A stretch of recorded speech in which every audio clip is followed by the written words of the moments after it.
Hello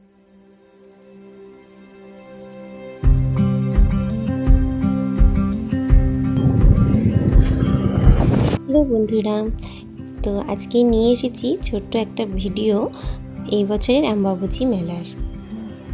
এই নিয়ে আমি বিগত 4 বছর ধরে এই মেলায় আসছি। প্রতিবারই নতুন নতুন এক্সপিরিয়েন্স হয়, এবছরও হয়েছে, সেটাই তোমাদের সাথে শেয়ার করব। 2026-এর অম্বাবুচি মেলা লেগেছিল 23শে জুন আর ছেড়েছে 26শে জুন। তো আমরা দুদিন অ্যাটেম্প নিয়েছিলাম। প্রথম দিন আমরা চেষ্টা করেও ঢুকতে পারিনি, পরে আবার আমরা সেকেন্ড দিন মানে 24শে জুন গেছিলাম। তোমরা দেখতেই পাচ্ছ কি ভিড় এখানে, কি ভিড় কি ভিড়।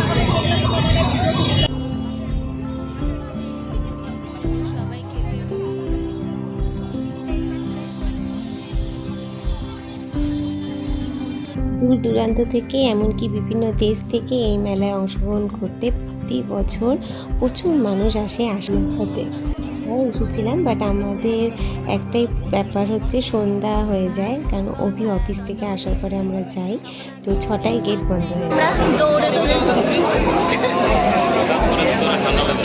6টায় গেট বন্ধ আর আমরা দৌড়ে দৌড়ে কীভাবে দৌড়ালাম, আমি আলাদা ও আলাদা দৌড়ে দৌড়ে আর ভিড়, কি ভিড়।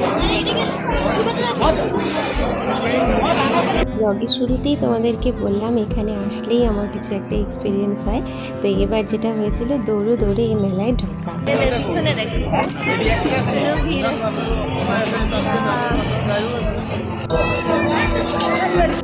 আমার আগের ব্লগগুলো যারা দেখেছো তারা সবাই জানো যে অম্বাবুচি মেলায় প্রতিবারই দান শিবিরের একটা আয়োজন করা হয়ে থাকে। বিভিন্নভাবে লোকে এখানে মানুষের সেবা করে, কেউ জল দান করে, কেউ খাওয়ার দান করে। তার দুই পাশে দেখো বিভিন্ন রকম স্টল রয়েছে, কেউ শরবত দিচ্ছে, কেউ খাবার দিচ্ছে। বেশ ভালো লাগে জিনিসটা দেখতে। আমরাও বেশ কয়েকবার শরবত নিয়েছি, শনপাপড়ি পেয়েছি, যে কারণে পুরো এই নীলাচল পাহাড় পায়ে হেঁটে মায়ের কাছে পৌঁছানোটা আমাদের কাছে কিন্তু কিছুটা হলেও সহজ হয়ে গেছিলো।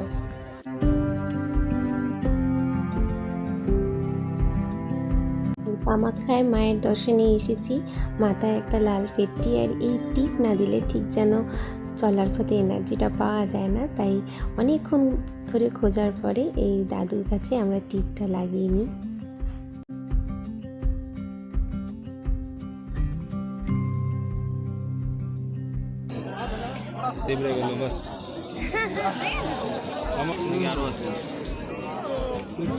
এই তিলক কাটার মধ্যেও কিন্তু ভ্যারাইটি রয়েছে, আর যখন তিলক দিচ্ছিল দেখছিলাম দাদু বেশ মন্ত্র করেই দিচ্ছিল। এটা এই ফার্স্ট টাইম আমি খেয়াল করলাম। অনেকক্ষণ খোঁজার পরে ফাইনালি টিপ পেয়েছি, ত্রিশূলের টিপ পেয়েছি আমরা। এই যে দেখো, ত্রিশূল চাপ লাগিয়েছি। স্টিল এখনো ভিড় দেখে অবাক লাগে। আমরা তো তাও লোকাল থেকেই এসছি, বাট যারা দূর থেকে এসে, বিশেষ করে গরিব মানুষেরা কীভাবে কষ্ট করে রাস্তার দুধারে তাঁবু খাটিয়ে শুয়ে রয়েছে শুধুমাত্র মায়ের দর্শনের জন্য। তো ওইদিকে সবাই যাচ্ছে আর আমরা এখানে শর্টকাট রাস্তায় ধরেছি। আমার না তো এবার আমার একটা নতুন এক্সপিরিয়েন্স। প্রতিবার আমরা যে ভিড়ের মধ্যে দিয়ে যাই, সেটা এবার হয়নি। অভির বুদ্ধিতেই আমরা ধরে নিয়েছিলাম বগলা মায়ের মন্দিরে যাওয়ার যে সিঁড়িটা, সেইটা ধরে আমরা এখন উঠছি। আমরা এদিক দেখলাম, দাঁড়া এদিকে যেতে হবে, এখন এতটা সিঁড়ি যেতে হবে। আমি চলে যাবো, শর্টকাট রাস্তা। হ্যাঁ, আমি আর প্রথমে যখন সিঁড়ি দিয়ে ঢুকে গেছি মন্দিরের মধ্যে, শর্টকাট দিয়ে ঢুকেছি। এই দেখো ভিড়, দেখো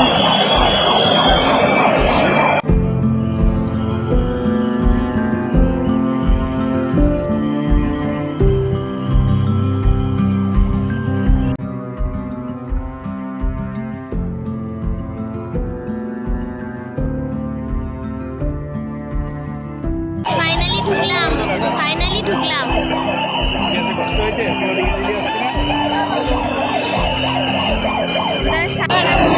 আসতে পারলাম আমরা। শেষমেশে আমরা মায়ের মন্দিরে ঢুকতে পারলাম, মায়ের এই রূপের দর্শন করতে পারলাম, এটাই আমাদের কাছে বিশাল। মা না টানলে সত্যি সত্যি এইখানে আসা সম্ভব হয় না, এটার প্রমাণ আমি বহুবার পেয়েছি। কামাখ্যা মা যে বিশাল শক্তির অধিকারী, সেটা এখানে না আসলে সত্যি বোঝা যায় না। এই কামাখ্যার এই পুরো মন্দির জুড়ে একটা অদ্ভুত পাওয়ার সব সময় বিরাজ করে। তাই মায়ের আশীর্বাদ নিতে বিশেষ করে এই সময় অম্বাবুচি মেলার সময় দূর দূরান্ত থেকে মানুষ কিন্তু ছুটে ছুটে আসে। এই হলো কামাখ্যা মন্দিরের মেন গেট, প্রত্যেক দিন এভাবে সাজানো হয়। এবারের মতো কোনোবার আমাদের এত তাড়াতাড়ি হয় না। এই ফার্স্ট টাইম আমরা অম্বাবুচি মেলায় এসে খুব তাড়াতাড়ি, মানে আমরা ঢুকেছি 6টায়, এখন বাজে 8টা। আমাদের মন্দির দর্শন হয়ে মায়ের মন্দির ছুঁয়ে আমরা চলে আসতে পেরেছি। থ্যাঙ্কস টু অভি, ও একটা শর্টকাট রাস্তা বের করেছিল, ওখান দিয়ে আমরা ঘুরে ঘুরে চলে এসেছি, নাহলে আজকে রাত্রি 11টা বাজত। এখন আমরা এনার্জি নেওয়ার জন্য দাঁড়িয়েছি জুস খেতে, তো ম্যাঙ্গো জুস খাবো। স্যান্ডউইচ বানাচ্ছে। এখনো লোকের ভিড় দেখো, অনেক লোকে ঢুকতেই পারেনি। তবে এটা বেরোনোর রাস্তা, এদিক দিয়েও আমরা এদিক দিয়ে বেরিয়ে যাব, এটা শর্টকাট রাস্তা। এদিক দিয়েও লোকে বেরোচ্ছে। এবার এই রাস্তা দিয়ে আমরা আসিনি, ওইখানে গেলে মন্দিরের গেট, আর আমরা এইখান থেকে এখন জুস খাবো, চাও পাওয়া যায়। তবে এখানকার ম্যাঙ্গো জুসটা খুব ভালো, সব পরিষ্কার রাখছে দেখো। এখানে আমার এই জিনিসটা খুব ভালো লাগে, সঙ্গে সঙ্গে পরিষ্কার করে যায়।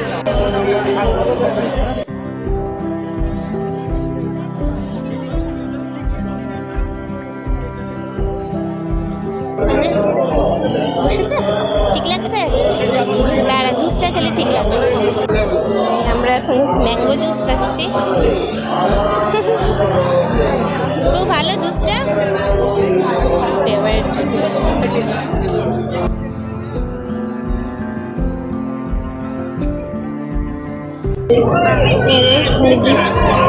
সবাইকে পাখা দিচ্ছি একটা করে, সুন্দর জিনিসটা, হ্যান্ডেলটা ভালো। আমার একটা কুকুর, একটা যেখানে সবাই পাখা বিলি করছে, মানুষের কত সেবা করছে। ভবিষ্যতে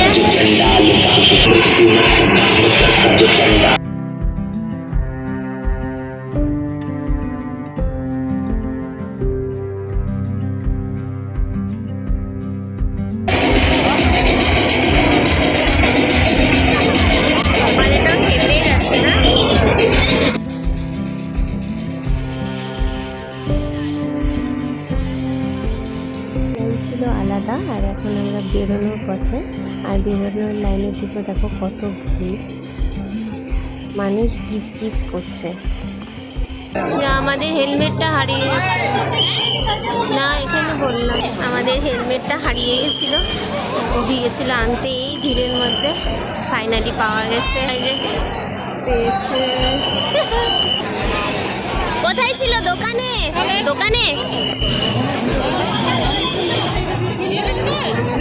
কোথায় ছিল? দোকানে। আমরা নামছি, পুরো অন্ধকার করে দিয়েছে রাস্তাঘাট, ওইদিকে পাহাড়। বলো কেন নামছি? বাড়ি যাওয়ার জন্যই নামছি, হ্যাঁ অনেক আগেই যেতাম, এখন কিছু করার নেই। এখন রাস্তা পুরো জলাকার হয়ে গেছে, প্রতিবার কিন্তু এরকম থাকে না। এবার এই দিকটা পুরো জল হয়ে গেছে, না বুঝি এখন গায়ের জলে জলাকার, রাস্তাও নোংরা হয়ে গেছে। তবে এবার এই রাস্তা দিয়ে আমরা এখনো আসিনি, এবার ওই জন্য বুঝতে পারিনি। ফেরার সময় এই রাস্তা দিয়ে যাচ্ছি। দেখো কার্পেট পাতা ছিল, সব ভিজে গেছে। এখনো লোকে জল টল দিচ্ছে, ঝাড়ও দিচ্ছে, পরিষ্কারও করছে। কাল সকাল অবধি সব পরিষ্কার হয়ে যাবে। নেই এবার নাকি? না, আছে। প্রতিবার এখানে একটা সাধু বাবার ছবি থাকে, আমরা এটা টার্গেট করে উঠি। এটা টার্গেট করে উঠলে আমার মনে হয়ে যায় যে না এখন মন্দির কাছাকাছি চলে আসছে। এই যে সাধু বাবার সেই ছবি, এই যে সাধু বাবার ছবি, এটা পাহাড়ে আঁকাই থাকে। হ্যালো, এখনো অনেকটা পথ যেতে হবে। চলো ধীরে ধীরে ধীরে আমরা এগোই। এখানেই আজকে শুভরাত্রি। এসেছি নীলাচল পর্বতের যেখানে শুরু, সেখানে কামাখ্যা মায়ের মন্দিরের ঠিক গেটের সামনে। এখান দিয়ে ঢুকেছিলাম 6টার সময়, আর এখন বেরোচ্ছি প্রায় রাত্রি 10টা। মনের মধ্যে এই আশা নিয়ে ফিরছি যে মায়ের ব্লেসিং আমরা পেয়েছি, পরের বছর যেন আবার মায়ের কাছে আসতে পারি, এটাই আমাদের কাছে আশা। মা সবার ইচ্ছা পূরণ করুক, আমাদেরও ইচ্ছা পূরণ করুক, আর এই পৃথিবীকে খারাপ মানুষদের থেকে যেন দূরে রাখুক মা, এই মায়ের কাছে চাওয়া। কেমন লাগলো আজকের ব্লগটা অবশ্যই সবাই জানিও। ভালো লাগলে চ্যানেলটাকে সাবস্ক্রাইব করতে একদম ভুলো না। দেখা হচ্ছে খুব শিগগিরই। টাটা।